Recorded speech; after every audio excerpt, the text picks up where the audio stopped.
Hey, Randy Joe here, and welcome back to Rocktober, where throughout the month of October, we are going to be listening, for the first time ever, to different rock albums that I've never yet experienced in full, and I thought today we're going to continue things by diving into a little bit more of the experimental territory, the weirder territory, the more comedic side of things, that of course being Ween's 1991 record, The Pod. Now, as you could tell from the background here, I am already a fan of Ween. In fact, I have listened to most of their records at this point. The only records I have not checked out are The Pod, their debut, and La Cucaracha. But other than that, I am a huge fan of their work. I think they have created some of the most interesting albums I've ever heard, and some of my favorite albums. I love Chocolate and Cheese. I think it is, honestly, a near perfect LP, to be honest with you. And the fact that I can say that, and there are still other records in their discography that I would say are almost just as comparable to Chocolate and Cheese, says a lot about the quality of their work. But seeing as this is quite a lengthy project at an hour and 16 minutes with 23 tracks, let's just jump right into it with the first track here, Strap On That Jammy Pack. If you aren't familiar with Ween, and this is your first time hearing anything and you're just following along, just know that they try to go for what they call the brown sound. The music they make is brown, which may not have an exact definition, but I think, the common interpretation is that it sounds a little silly, a little comedic, kind of shitty, one might say, but there's still a lot of artistic merit within it. Let's go into, like I said, the opening track here, Strap On That Jammy Pack. I've heard this one. It's a wild record. And very lo-fi like their early records were.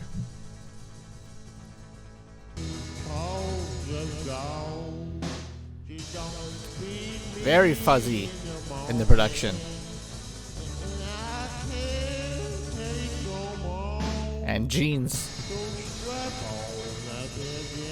kind of southern drawl he's adding. Very loose structure, which is not too surprising for their work.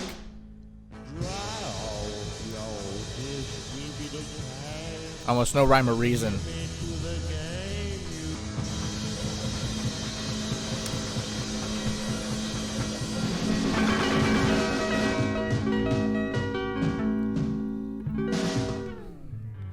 Kicking it off weird, kicking it off strong. Strap On That Jammy Pack, sludgy, very reverb heavy, very distorted. Kind of what I'm expecting, considering I have listened to Pure Guava. That's about as early as I've heard Ween. And that record, they certainly get a little weird, more than a little weird, I should say. But I love it. I love the weird, sort of funky, bizarre sort of world they take you on. Let's go into Dr. Rock. Already the production's a little bit clearer, which I love how much they play with production. I always like the filtered vocals too, Gene, when he does that, where it's sort of phased out.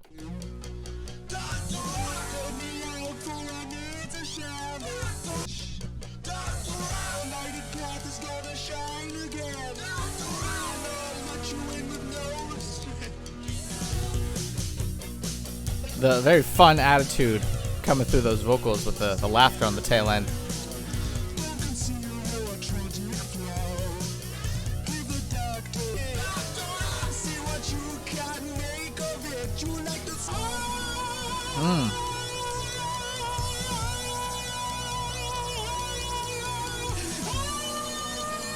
Gene belting it out. Psychedelic.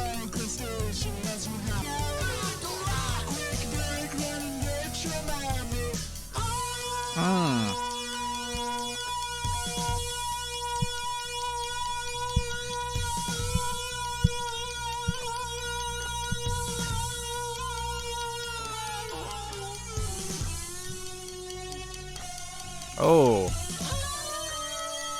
That Dean Ween coming through with that guitar. Come on. Keep it going, Dean.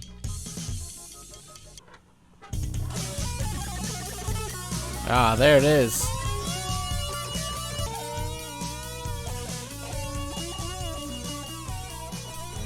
I think with the guitar work, which is like a soaring, piercing solo, that guitar work, much like a lot of Ween's catalog, Dean Ween on the guitar, as they call him, or Deaner to the fans, is influenced by Mr. Eddie Hazel from the band Funkadelic, which we did actually a review of their album Maggot Brain about a month ago. Dean has spoken on how Eddie Hazel's Maggot Brain title track has played a key kind of focus in his influences when it comes to playing the guitar. In fact, on their album Chocolate and Cheese, there's a track called A Tear for Eddie, which is a tribute to him after his passing and a way to honor him in his spirit, because A Tear for Eddie, great track, and it really does feel like it hones in on Eddie Hazel's guitar playing and kind of still adds some of a Ween flair onto it. And I feel like this track here, Dr. Rock, with that guitar solo, feels kind of reminiscent of an Eddie Hazel guitar solo. Let's keep going, though. On to the next one here. Frank is the name of this one.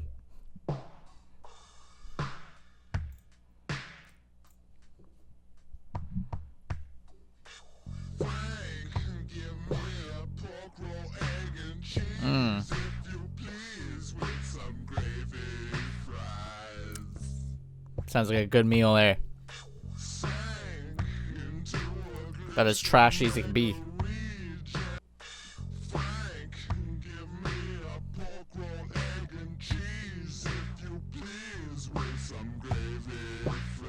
Love the silly overdubbing.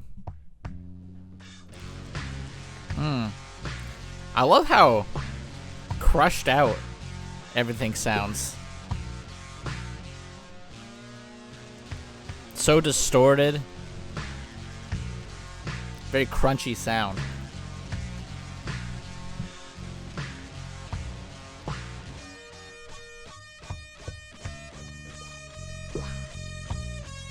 Oh my goodness. I love how slow and sludgy this record has been so far.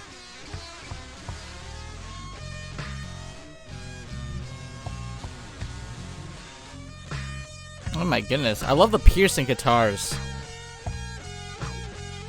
The cycling sound. Just like completely entrancing the mind.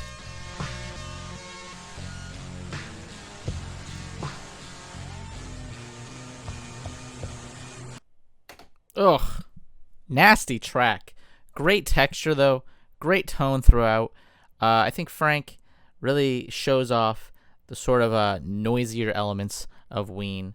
They have a track on Pure Guava that I'm forgetting the name of. I believe it's called Morning Glory. Yes, Morning Glory. Fantastic noise-infused track that feels like Frank is kind of just alluding to what's to come, because Pure Guava, their follow-up album to this one, can get pretty noisy, and Morning Glory is the highlight of that. Loved it, though. Loved Frank. Let's go into Sorry, Charlie. A lot of names being shouted out to the song.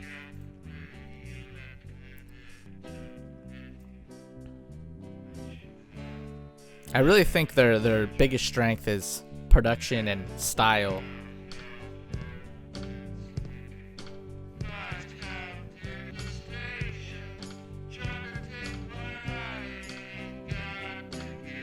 Giving up on Charlie. A somber tone to this one.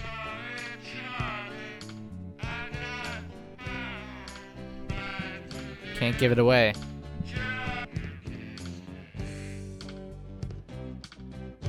Oh.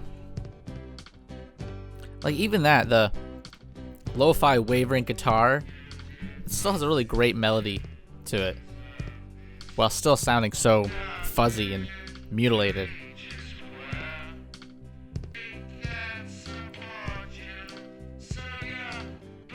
Sounds like this Charlie is a lowlife.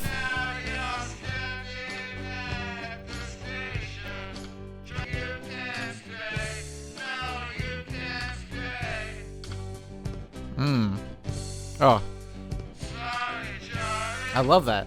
I feel like that guitar's got to be a reference to something almost. Oh. They always let their instrumentals play out too, which I like. Kind of dive into the texture a bit more.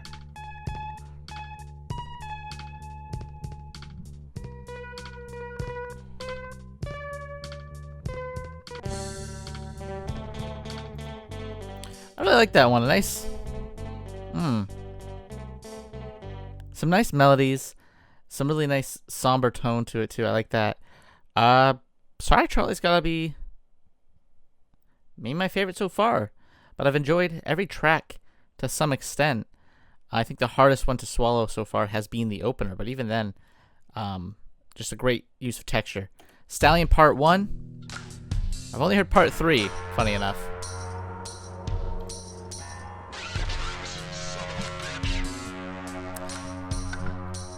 Already kicking it off with the iconic humor of theirs.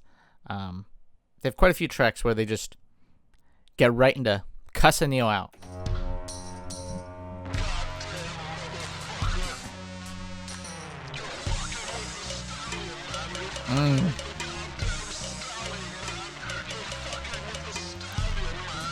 A sense of self-importance here, I'm sensing.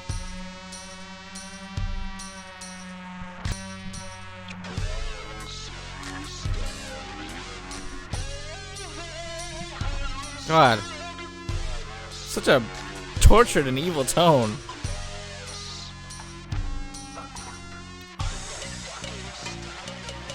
I love the silly meandering throughout this track. I love how unstructured and loose it sounds.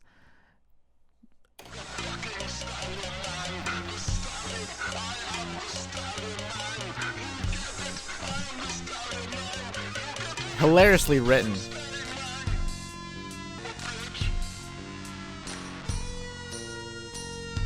Oh, that siren effect. It's like that guitar's just a long drone.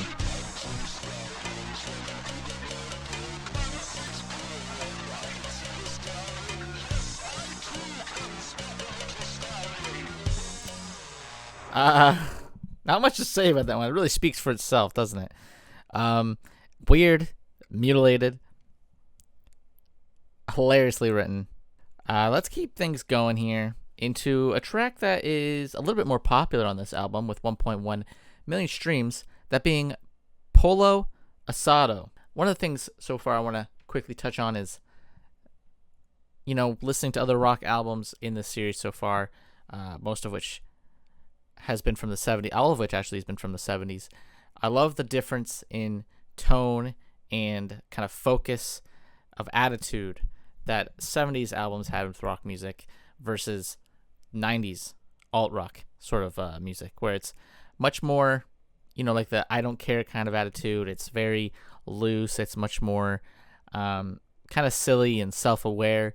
I feel like Ween, Beck at the time, Primus had a very just like nonchalant attitude to their approach of rock music, which perfectly encapsulates the 90s, considering back then it was, you know, the cool thing was to be that you just didn't care about being cool. You just did what you wanted, which I feel like really shines on records like this.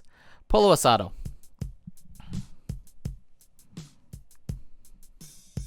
Come on. It's a beautiful night for a walk on the beach, wouldn't you say? Yes, I would say that. I would say that. Let me start off with a basket of chips. I then move on to the pollo asado taco. I would like 2 pollo asado tacos with 1 beef chimichanga. Their accents I would like a little silly. sour cream. I would like tomatoes and onions To on my maybe green dated tea. to some. For dessert, a large iced tea. 2 large iced teas. Okay, that'll be 16 or 7. 20? Not a bad deal. Okay. This is 16 or Pretty 7 big order for change. $16. Okay. I would like a basket of chips with a quesadilla of tomato, onion, and vegetables. I should like a burrito with beans, beef, and I would like a carne asada Like this kind of taco. oceanic tone in the Could you background. put some salsa on there for me? No, he's inside the taco, not on this side. Yes, can I have a carne asada taco? Not a pollo asada, we want a chicken. You get hot sauce on the side. When you try to dip it, in my experience, you end up losing the toppings. Put it in the taco. Do you have guacamole? Can you make me some Gene's got it right guacamole? here. I have guacamole, get your drinks. Hi, can I help you? Yes, I like a basket of chips. I like a beef chimney. What is it? What is the pollo asada? That's chicken. Okay, what is the carne asada? That's the beef. Okay, let me get 2 carne asada tacos. 1.1 million streams for that one. Insane. Probably the least structured, the silliest so far. I feel like maybe the silliest we've gotten so far on the album. It's just such a meandering track, but it has that iconic, just, again, very do not give a fuck kind of attitude within the music. I love their humor. You know, I feel like it's aged quite well. And I think given the fact that Ween only grows in popularity, kind of speaks to how ahead of the time they were in terms of humor, very like memeable, which I feel like in today's day and age, feels like it's aged beautifully, you know? Right to the ways and the rules of the world is this one at 5 minutes. Getting a little lengthy here.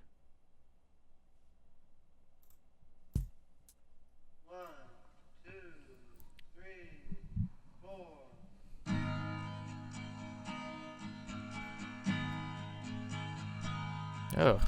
Monsters that twinkle like cats in the night. What is this disturbed organ music? Is that an organ? The cosmic conceiver continues.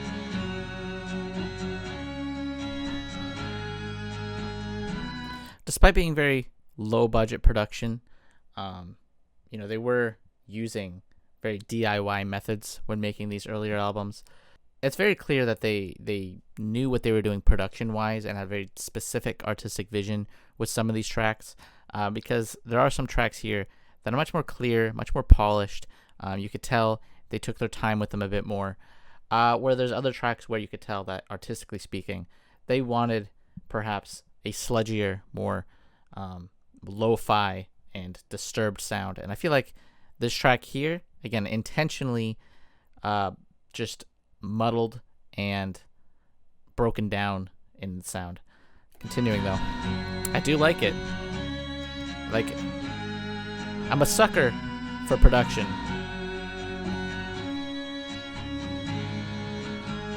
My favorite record of 2023 was all about muddled production, so. I tried to come over, say to Dover, to wanted to say. Maybe the brownest I've heard them get so far. This whole album. You say the colors creep from the rain. Oh, Gene, step away from the mic. Shine the cracks.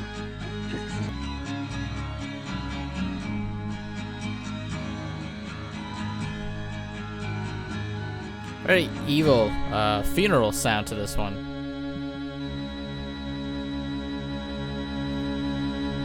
Let's go into Captain Fantasy here. Let's just roll over to it.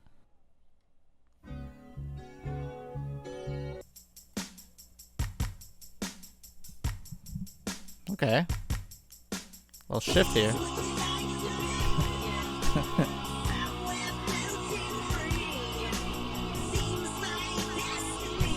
I feel like Gene here is got to be parodying a singer of some point, like some sort of 80s singer. I'm not sure which one, but it feels like he's singing in a tone that is intentionally parodying another. I can't tell who. Like a hair metal band of some sort.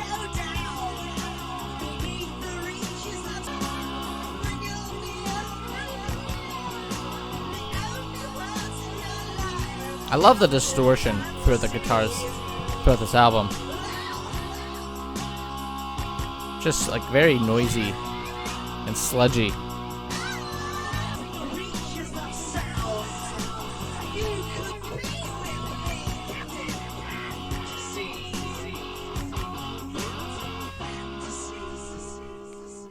Weird, just hazy kind of journey that one was. And right back into an easier kind of laxed focus. Open and close that track. Let's go into Demon Sweat. Keep the weird times going.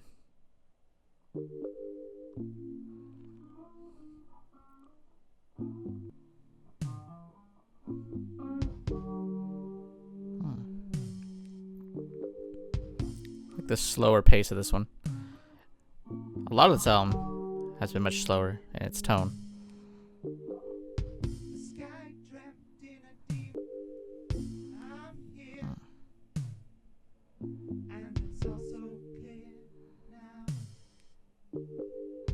There's a desolate focus in this one. Very sparse.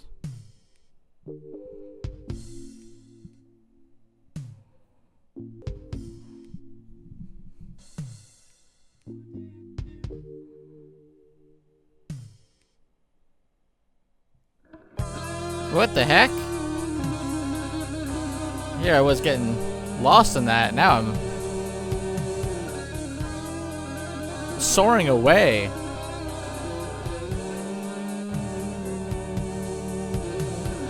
Oh boy, I love this outro.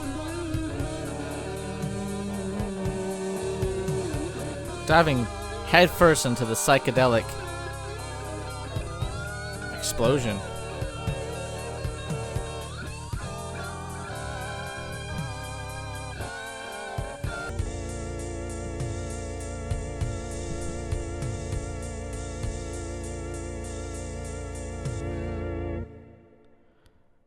What the heck, man? I know Ween was kind of lost in the drugs when making some of these albums back then, but they really have a way of communicating that kind of drug-fueled journey in their music, because that one really just takes you away in that second half.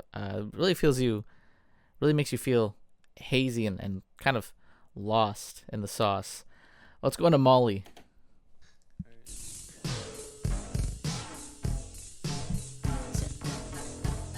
Very metallic.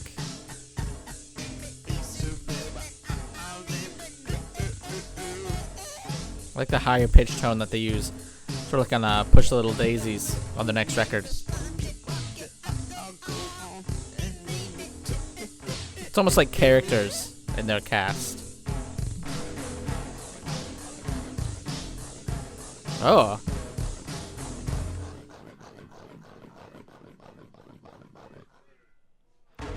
A nasty sound. I don't know what it is, but repulsive, that delivery.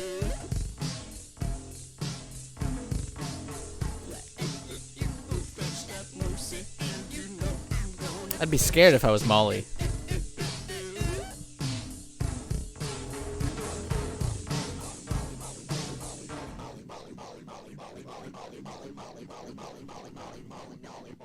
I don't know how I feel about this one. Might be doing a little too much for me.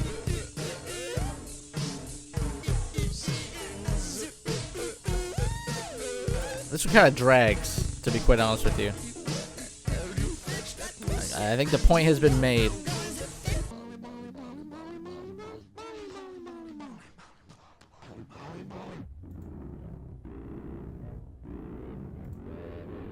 Oh my goodness, getting demonic here. They're just kind of playing with their tape deck.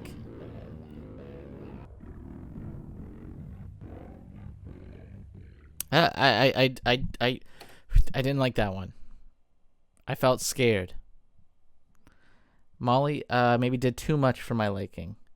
Let's go in. Can you taste the waste? And a half.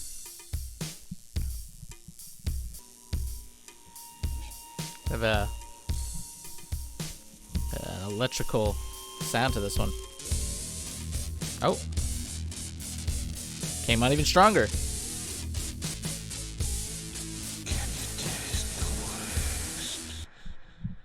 Oh, it's kind of just a quick one. Nothing to say about it, really. Don't sweat it.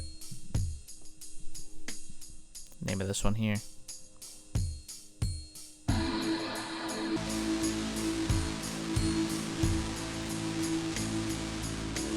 Not too much to say about this one. It's kind of what you'd expect at this point in the record. Easy to get hypnotized by this one though. It's continual thumping drum.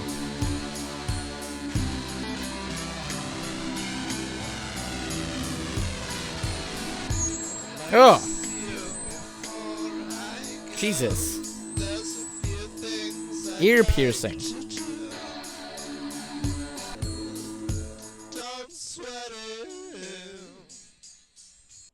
Oof, iffy on that one. That one was hypnotic, but ear piercing in that second half for sure. But I guess more of the same is the main thing here. Cohesive so far this album, but sometimes a bit too much. Let's go into awesome sound. This one I'm expecting an awesome sound. Got an awesome sound going down. Well, what can I say? They delivered. Going down. Oh, back to that. Got an awesome Back to that sound pork roll, egg, and cheese. going down. A common thread in the album. Got pork, raw, egg, cheese, and bacon. This album making me hungry. Stop the tape, dude. Alright. Lay it on me. Awesome sound. Oh yeah. Baby, hit me again. Stop it. Hit me again. Oh yeah. Hit me again. Stop it. Hit me again. Ow. Ow. Hit me again. So Hit me stupid again. in its humor. Oh. Got an awesome sound. Almost no sense to it. Going down. Hit me. Oh, stop it. Hit me. Let's go to Laura. Awesome sound had an awesome sound going down, that's for sure.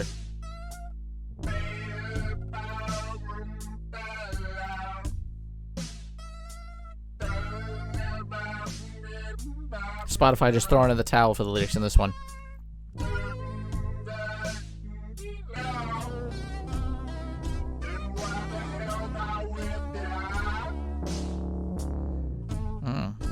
I love just like the thickness of all the instruments.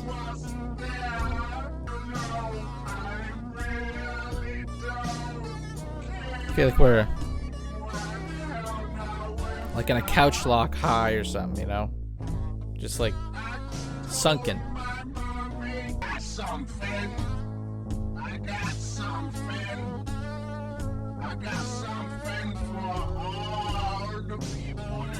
You can really tell that Dean Gene Weens here. There's certainly I could picture them in there wherever they were, probably some cheap broken down apartment, laying down these tracks, clearly in a very hazy drug fueled state, probably late at night. That's what I'm picturing here. At least that's the atmosphere you're given.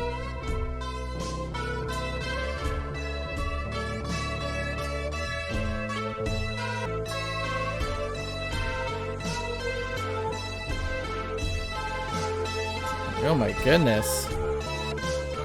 Headache inducing.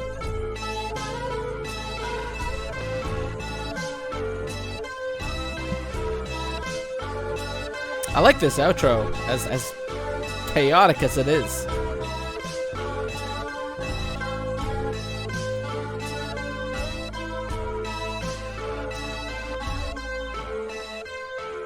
Let's go into Boing.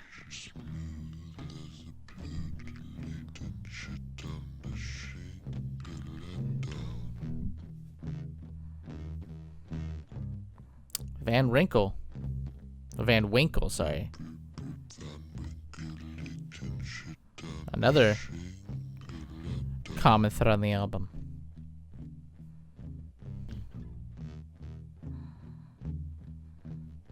I like the slowness of this one. Much more stripped back, which is nice. As silly as this is.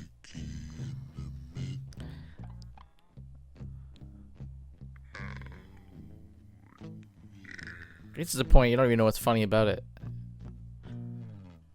Oh, let's go into monoculosis.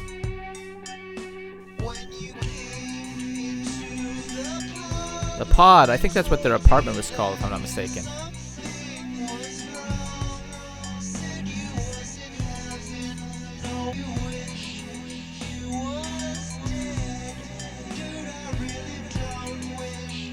Some brotherly love coming through on this one.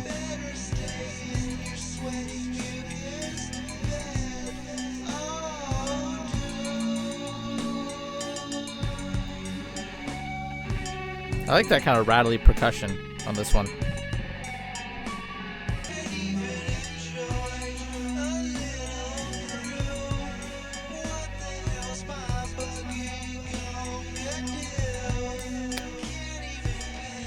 Can't even do anything.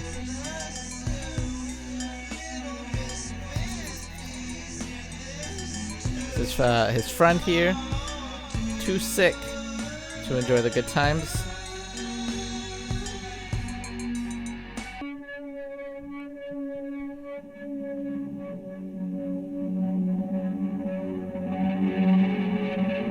Oh. Another noisy outro. Entering Oh My Dear, Fallen in Love.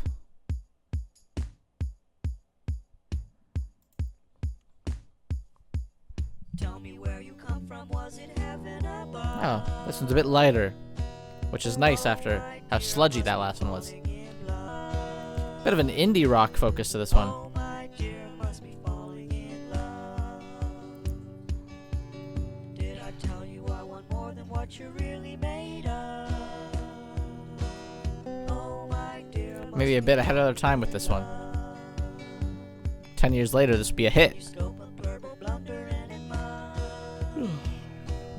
Oh my dear, I must be falling in love. This one's like kind of cute, Tell you I want more than which I never thought I would say about, you know, an early Ween song at least. Kind of have a time there with that one. I liked it though. Sketches of Winkle, another Winkle reference. Oh my god.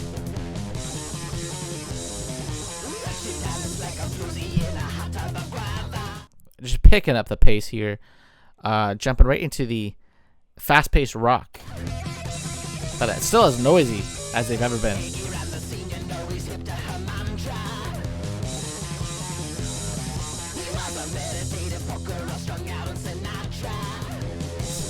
Shout out, Frankie. A lot of threads being pulled through together here.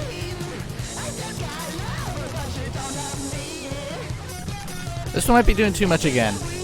I don't know. I don't know if I'm gonna come around to this one. Very punk, in a way.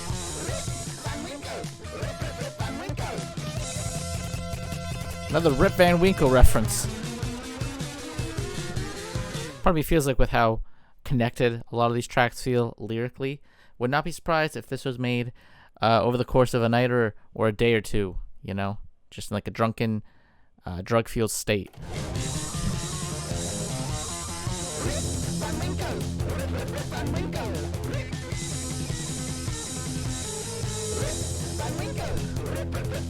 Got a very inside joke sort of focus.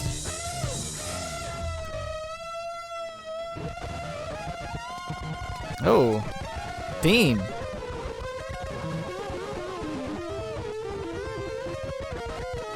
Sliding up and down that guitar. Bizarre is the only thing I could say to that one. Alone is this track. Much quieter.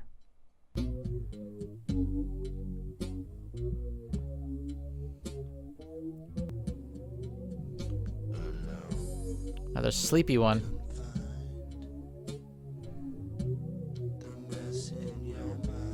So sparse.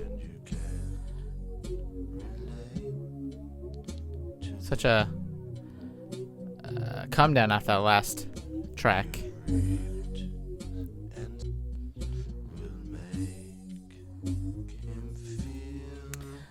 Not much to say about that one either. It's very sparse in its arrangement. It's very, again, lo-fi. Got a gentle wavering tone to it. It feels quite alone, like the title might suggest. Very desolate. Let's go to Moving Away.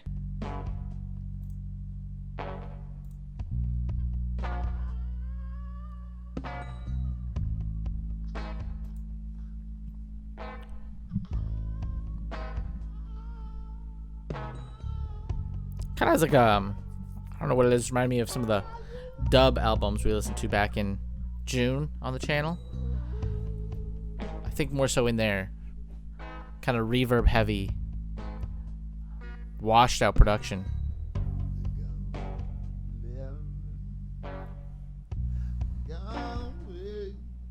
Certainly not in the vocal department, that's for sure. I don't know what it is, but I kind of like this one. Something about its overall tone. I feel like listening to this late at night would hit especially hard. This record in general, I should say.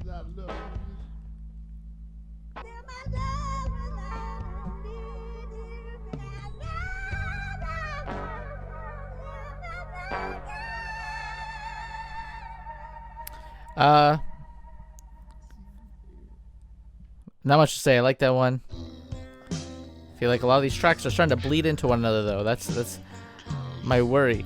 This one, She Fucks Me.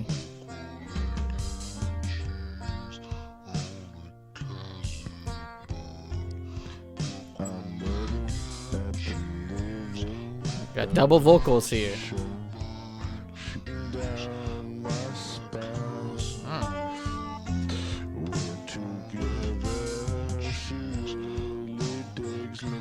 It's like a sweet sentimentality to this. The brutalness of the She Fucks Me. Maybe he truly does cherish her. She fucks me. She fucks me. She fucks me. It's so... Fucks me. God, it's such a sluggish record. It's so... She fucks me now, yeah. God, I've never felt a song feel so slow.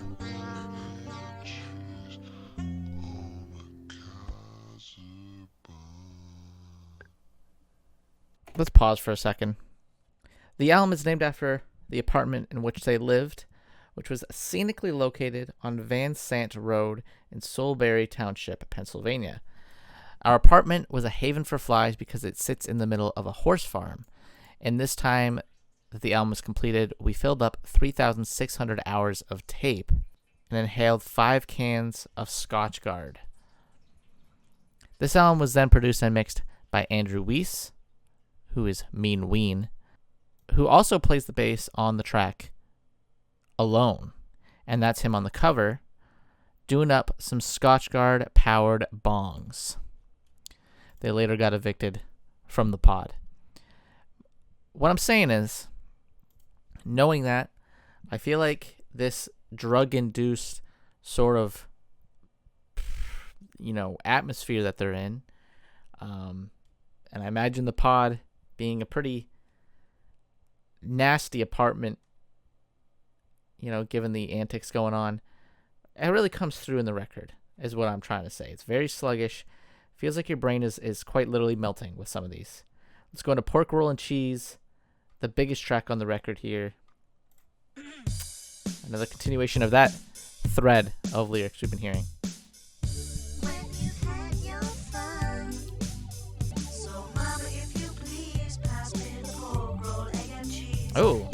Probably the most melodic we've gotten.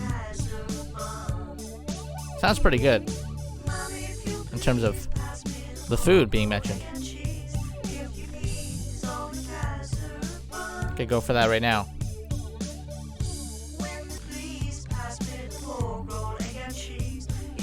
I like this chorus quite a bit. Like, it's certainly kind of showing their songwriting talent among all the sludgy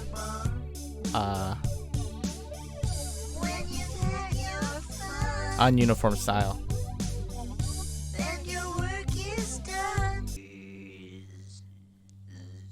That one was probably melodically one of the best on the album. And like I said, shows off their songwriting abilities in terms of that chorus there. It's catchy, it's fun, it's infectious. Something that I think Chocolate and Cheese certainly hones in on. Let's go into the Stallion Part 2, closing it out. I love Part 3 off of Pure Guava.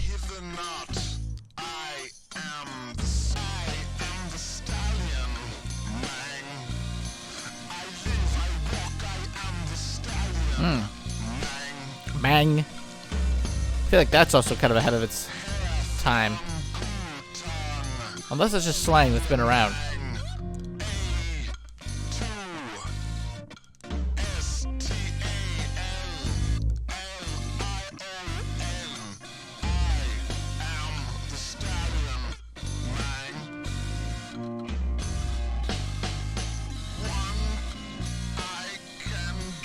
He can drink. 2. What is he? Oh, he's quite literally a horse?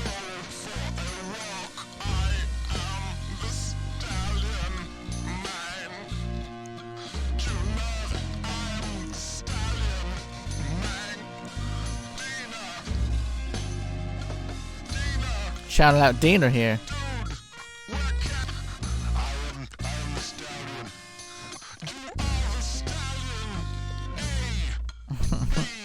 Dean Ween's the Stallion? Is that the message here?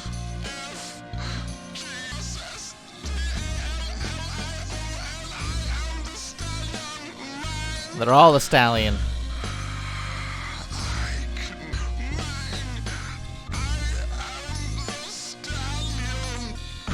Just like more nonsensical rambling in the fashion of the Stallion, as we heard earlier before.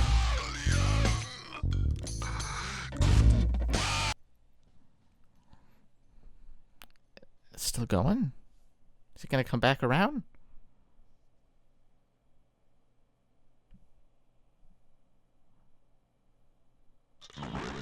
There it is. Oh, the spoken word.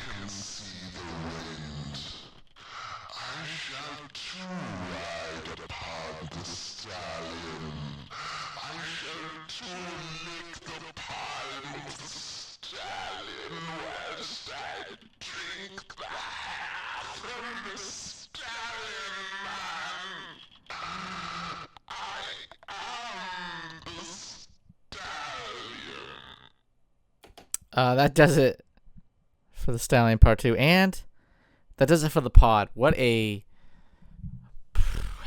headache-inducing ride that was. An hour and 16 minutes, and I'll be honest with you, as a diehard Ween fan who loves pretty much everything I've heard from them, this was easily the most brutal listen yet. I don't know if any of the records that I've heard, I've heard pretty much everything past this one here. I don't think any of the records stretch to an hour and 16, combining a fairly long runtime with some really weird, out there, sludgy, experimental rock music that is honestly really challenging, what a song even is. It challenges you greatly, and it is exhausting. It is tiring. But at the same time, I did find myself, up until literally the entire thing, to the very bitter end, I found myself intrigued. Like, what are they doing? Where are they going? It's such a mess in a way, but it still feels very intentional. On top of that, I do like some of the little threads of lyrics here. Van Winkle, pork roll, egg, and cheese gets mentioned quite a few times on the record, as well as the styling, of course, being a common thread, and also leading into pure guava, which, speaking of, guava is mentioned quite a few times throughout this record.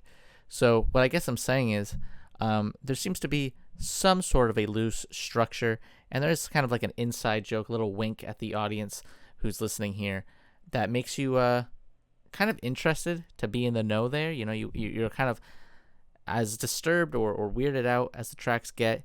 You're also, as a listener, kind of curious. You know, what are they saying? What is the wavelength that they're working on here? And on top of that, even as challenging and as weird as this record is, if there's one thing I've learned from Ween in general, is that if you hate the track the first time, you'll love it by the fifth, because they are a band for showing off how much a track or a album as a whole can grow on you. When I heard Chocolate and Cheese the first time, some of the songs on there did not do it for me.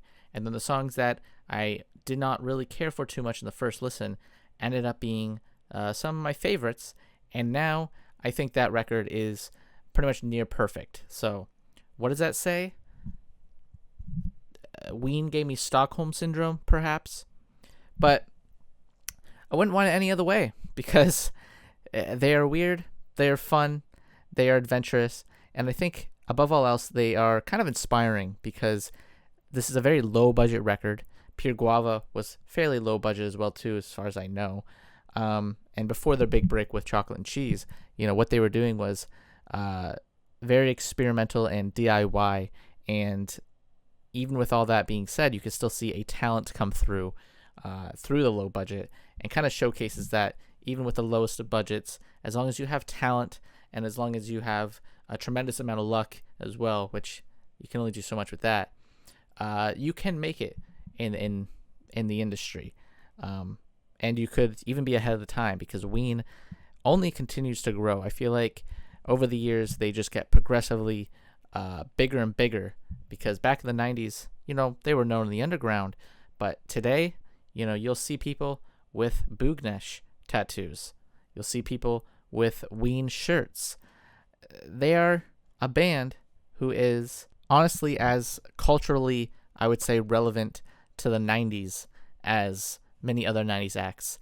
And they would fall in the same realm of a Primus, or of a maybe a Beck, early Beck, or even kind of Tenacious D, although personally I'm not the biggest Tenacious D fan. I think they're kind of like Diet Ween. But let's not get into that.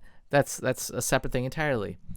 My point is, the pod, as challenging and as weird as it is, it still was a very intriguing listen from start to finish. Some tracks, like I said, didn't grow on me, but some tracks I loved quite a bit right from the get-go. And I do think, at worst, maybe this album is a bit long, could be trimmed down, made into an hour, maybe 50 minutes, and you would have a tighter record overall.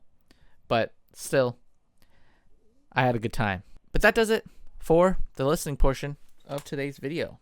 If you like this video, please hit like, subscribe to follow along, and listen to more rock records throughout the month of October for ROCKTOBER. And next video, following this one, we will be diving back a little bit into prog rock territory. I kind of wanted to steer clear of it because we've already dived quite in with the first two albums we checked out this month, but I thought we'd go back because, as a suggestion, somebody in the comments wanted me to do a reaction to Close to the Edge by Yes. Now, that is an album I have on vinyl, but it is an album I've never checked out. I got it for like $5 at a antique shop, so now we'll hear it for the first time, and finally I'll play it on the record, and I'm sure I'll love it just as much then. So if that sounds interesting to you, you like Close to the Edge, you like Yes, then subscribe, because that will be the following video after this one. But that does it for today's video. As always, my name is Randy Joe. I appreciate you watching, and I'm signing off.